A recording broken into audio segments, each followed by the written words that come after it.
to tell him. Yeah. Yeah. I'm just like, yeah, he does that, you know? Right, and he's right. like, and he scribbled on my Promethean board, and he did this and this and that. Yeah, I'm like, but he's a lot better than he was in first grade, you know? It's right. What's the racial and economic makeup of your school? We're a high free and reduced lunch. I can't tell you the exact number. You might be able to look I'm it just up. giving like an idea. And then, yeah. And then more than like 50% black. And then we used to have a really high Hmong population. I still think it's pretty high. But now we're getting a lot more of a Somali population, which was pretty new in the last couple of years. But I don't think that's the contributing factor. Right. As far as, I'm just saying, but I've noticed that, and we've got more Hispanic kids, but I don't think that's the contributing factor change. I think it's the leadership. Sure. Right.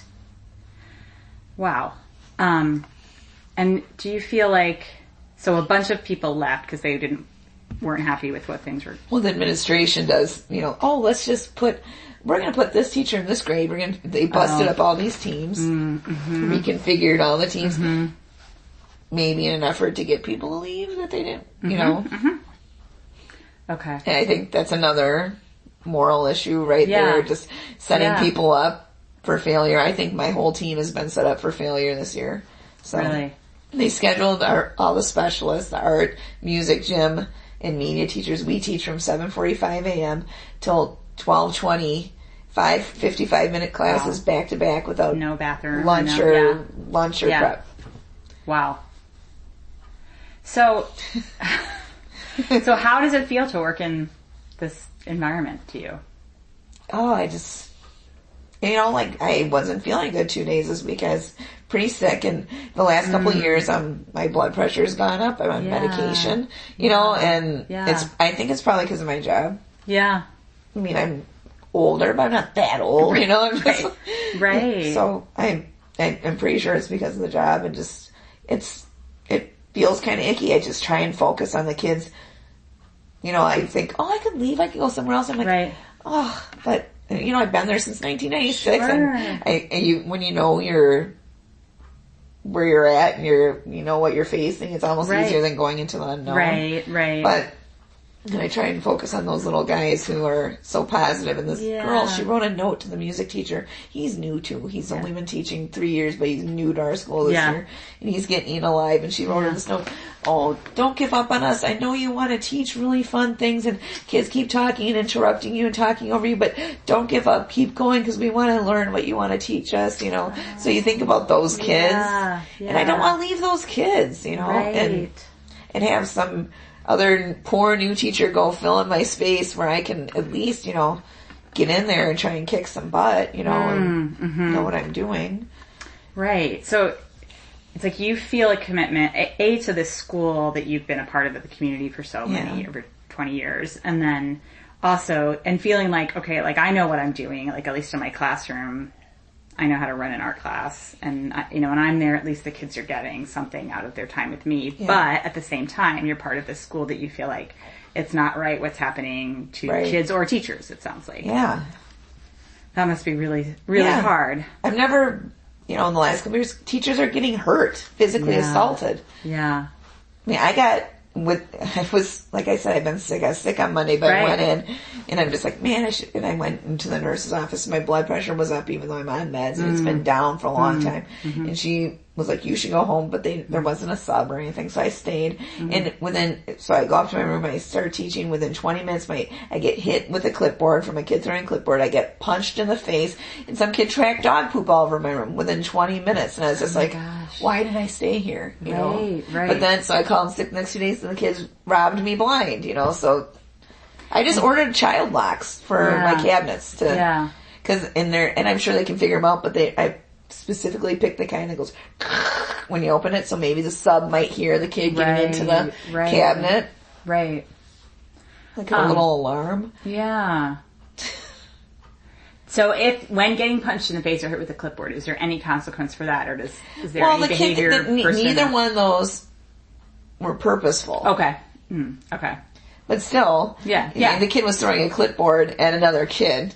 The kid came into the room, and then that kid I it was a federal setting 3 class, all boys. There's only like 5 of them and another adult with me that day. Right, but it's just like it was, but but there was a new boy that was being introduced for the first time that day. And there's this pack mentality. They were like, once a new kid comes there, I don't know how often you work with these kids, but I used to work in a setting 5 in Boston, and then we had where I worked in Edina, we had a setting 3, though it was an ASD setting 3, so different. So these kids are like targeting this kid right away, and and this kid's going to do anything to set him off that he can, because these kids have actually been in this setting 3 class for a while, and they're learning self-control, but this kid's purposely pushing their buttons, so the kid throws a clipboard at him, and it hits me, and the kid's like, I'm really sorry it hit you, and I'm like, yeah, but it still hurt. Well, I said I'm sorry, and I'm like, okay.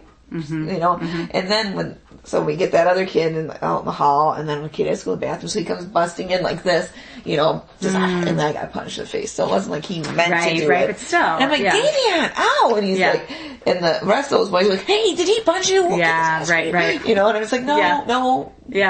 Yeah. But morally in my mind, I'm like, please do. Right. But I'm like, no, it's okay. But and then a third fight broke out later, and the guy has the kid restrained, and the other boys were like punching and kicking him while he was restraining him. And I'm like, I didn't want to step in and get hurt again for the third time that hour. So, I mean, where's my moral obligation? I should have, and I did kind of get in. I took one who I knew wasn't as violent. I'm like, come on, let's go sit down, let's go, and I got him away. But I had to, like, at this time go, I'm done. Right. And it's interesting, when I hear stories like this, I think if the adults don't feel safe, then the kids don't feel safe at school. They might be showing it differently, but if teachers feel like I'm threatened, then you would imagine that the children also feel threatened, because kids don't feel good when things are out of control. Right. Even if they look like they're like, haha, we're in charge, that doesn't make them feel safe. Or something a couple other people have said to me, I don't know if this resonates with you, said that there's been, and I don't know if this is language used at your school, I've heard at some schools like, we're supposed to be very trauma-informed and use this trauma-informed lens. But then what they feel like it's translated to is just like a lack of expectation, bottoming of expectations, both behavioral and academic. Right. Is that similar He's going through trauma. That's why he's tearing the art down. He's going through trauma. Right. That's always the excuse. Right. It's like, well, when they're not going through trauma, have them hang the art back up and apologize. Oh, that's too shaming. That'll be traumatic for them. It's like, no. Since when is saying I'm sorry shaming? Right. Or just, as you had said earlier, these kids have to operate in the world, and it doesn't maybe help. Even with their trauma, they need help working through trauma, but that doesn't maybe mean never taking their responsibility or never learning how to interact with people. It's not going to help them. I just feel like we're setting them up. And that's why I told this new teacher the other day. Just like, I'm like, that kid's going to learn when he gets his butt thrown in jail. I guess that's how I was feeling at the end of the day Friday. And like, he's going to just end up in jail.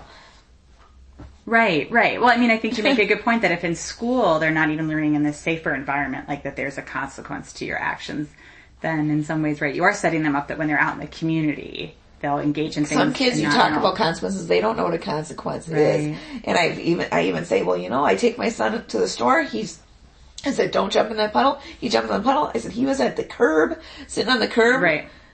And everyone that went by saw him in a timeout. Yeah.